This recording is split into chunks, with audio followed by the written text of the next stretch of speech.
이 아침에 하나님께서 우리에게 주시는 말씀은 신약성경 고린도전서 15장 12절부터 19절 말씀입니다.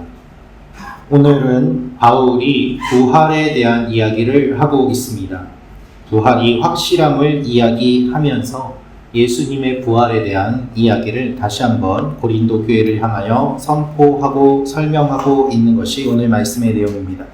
이 말씀을 통하여 우리가 알 수 있는 몇 가지가 있습니다. 첫째로, 부활이 없다면 복음은 헛된 소식입니다.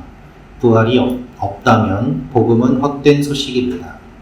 우리 고린도전서 15장 12절부터 15절 말씀 다시 한번 읽어보도록 하겠습니다. 시작.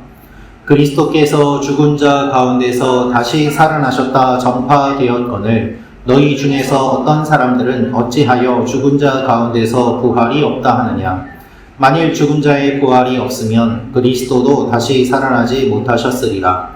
그리스도께서 만일 다시 살아나지 못하셨으면 우리가 전파하는 것도 헛것이요 또 너희 믿음도 헛것이며 또 우리가 하나님의 거짓 증인으로 발견되리니 우리가 하나님이 그리스도를 다시 살리셨다고 증언하였습니다.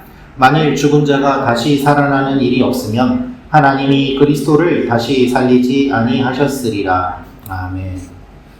바울 당시에 헬라 철학은 육체를 영혼의 감옥이라고 생각하였습니다.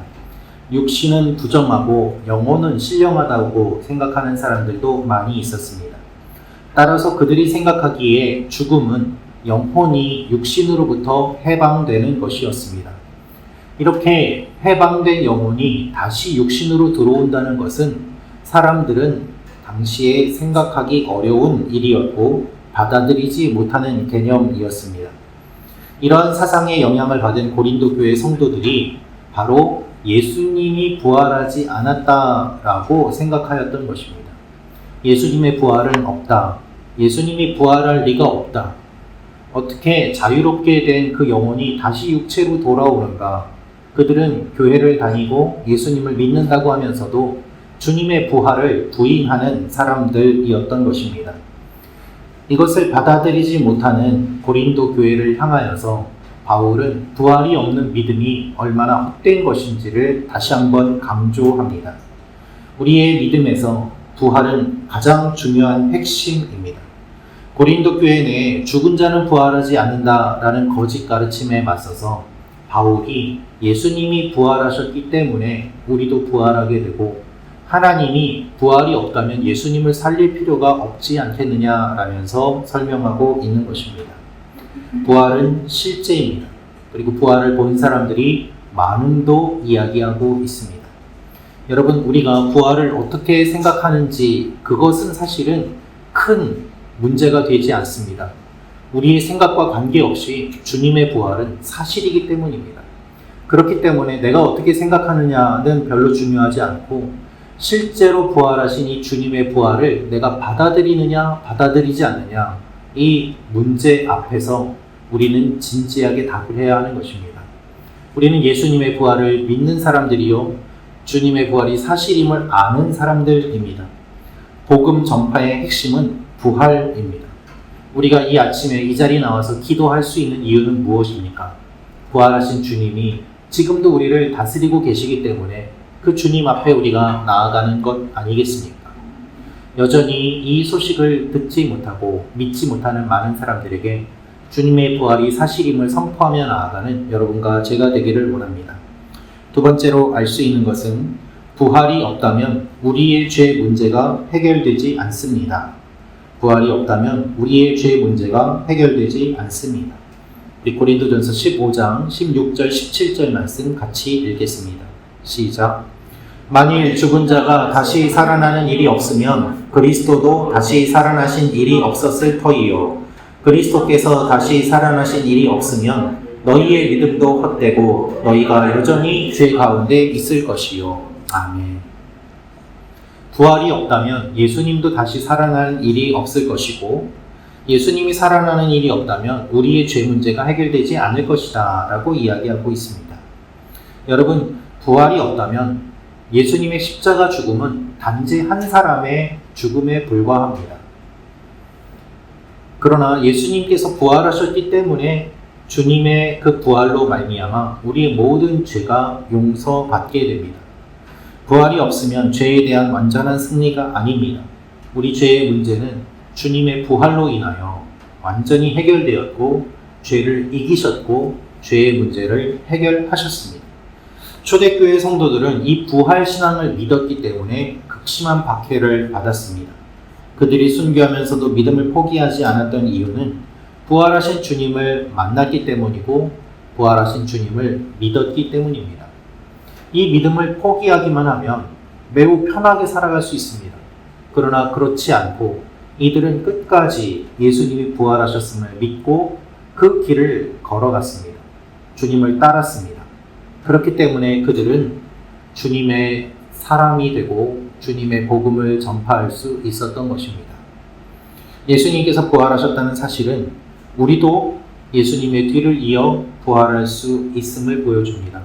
주님이 부활의 첫 열매가 되셨기 때문에 우리도 이 땅에만 소망을 두는 것이 아니라 저 천국에 소망을 두고 일시적인 인생에만 초점을 맞추는 것이 아니라 영원한 생명에 초점을 맞추며 하나님께서 우리와 함께 하심을 바라볼 수 있습니다. 우리는 죽음으로 끝나지 않습니다. 특별히 17절 말씀을 보면은 그리스도께서 다시 살아나신 일이 없으면 너희의 믿음도 헛되고 라고 되어 있는데요. 이것은 쓸모없다는 말입니다. 여러분, 우리의 믿음이 쓸모있는 이유는 주님이 부활하셨기 때문입니다. 주님의 부활이 없다면 우리의 믿음은 거짓이요 우리의 믿음은 헛된 것이고 우리는 이 시간에 나와 있을 필요가 없는 것이죠. 믿음이 잘 작동하고 열매를 맺기 위해서는 반드시 그리스도의 부활에 근거해야만 합니다. 예수님이 우리의 죄를 용서해 주시기 위해 십자가에 달려 돌아가시고 부활하셨습니다. 그러므로 나의 모든 죄의 문제가 해결되었습니다. 우리가 더 이상 죄에 얽매이지 아니하고 하나님 앞에 나아갈 수 있는 이유가 바로 이것입니다. 우리는 죄의 노예가 아니라 주님의 자녀로 오늘도 하나님 앞에 담대하게 나아갈 수 있는 것입니다. 마귀의 정죄하는 소리에 귀를 기울이지 마십시오. 뒤를 바라보지 말고 과거에 얽매이지 말고 하나님께서 주시는 오늘과 그리고 앞으로 이끌어 가실 일들을 집중하며 하나님의 자녀답게 죄에서 해방되어 살아가는 여러분과 제가 되기를 원합니다. 마지막으로 알 수 있는 것은 부활이 없다면 우리는 가장 비참한 사람들입니다 라는 것입니다. 부활이 없다면 우리는 가장 비참한 사람들입니다. 고린도전서 15장 18절 19절 말씀 같이 읽겠습니다. 시작. 또한 그리스도 안에서 잠자는 자도 망하였으리니 만일 그리스도 안에서 우리가 바라는 것이 다만 이 세상의 삶뿐이면 모든 사람 가운데 우리가 더욱 불쌍한 자이리라. 아멘. 바울은 부활이 없으면 믿음이 허무해지는 것뿐만 아니라 가장 불쌍한 사람이 된다라고 말합니다. 그리스도 안에서 잠자는 자도 망하였으리니 라고 말을 하는데요. 부활의 소망을 품고 순교한 사람들을 의미합니다.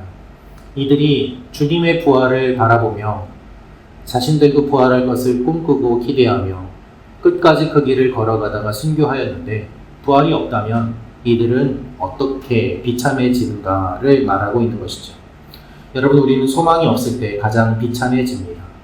깊은 절망 속에 있어도 신락 같은 희망이 있으면 우리는 살아갈 수 있습니다. 주님의 부활은 우리의 소망입니다. 죽음에 질 수밖에 없는 우리가 예수님의 부활로 말미암아 살아날 수 있음을, 영원히 살 수 있음을 우리에게 소망으로 주시는 것이죠. 우리가 원하는 삶은 이 땅에서 살고 끝인 인생이 아니라 영원히 주님과 함께 사는 삶입니다. 예수님께서는 몸과 영혼이 모두 다 부활하셨기 때문에 우리도 그와 같이 부활할 것을 소망합니다. 사도들은 거짓 증인이 될 위협을 무릅쓰고 이 부활의 소식을 전하였습니다. 바울은 부활하신 주님을 다메섹으로 가는 길 도중에 만났습니다. 그래서 그는 당당하게 예수님이 부활하셨음을 선포합니다. 우리의 능력으로는 주님의 부활을 다 이해할 수 없는 신비이지만 분명한 것은 주님은 부활하셨고 우리도 주님과 함께 부활하게 된다는 것입니다. 우리는 비참한 사람들이 아닙니다. 가장 낮은 자리에 있는 것이 아니라 주님과 함께 하나님 우편에 앉아서 주님과 함께 영원히 살 존재입니다. 이것을 믿으며 나아가기 때문에 우리가 이 땅에서 오늘도 소망을 품고 살 수 있는 것이죠. 우리의 유일한 소망은 바로 예수 그리스도요, 주님의 부활입니다. 이 일을 기억하며 오늘도 주님과 함께 동행하며 나아가는 여러분과 제가 되기를 주님의 이름으로 축원합니다. 기도하겠습니다.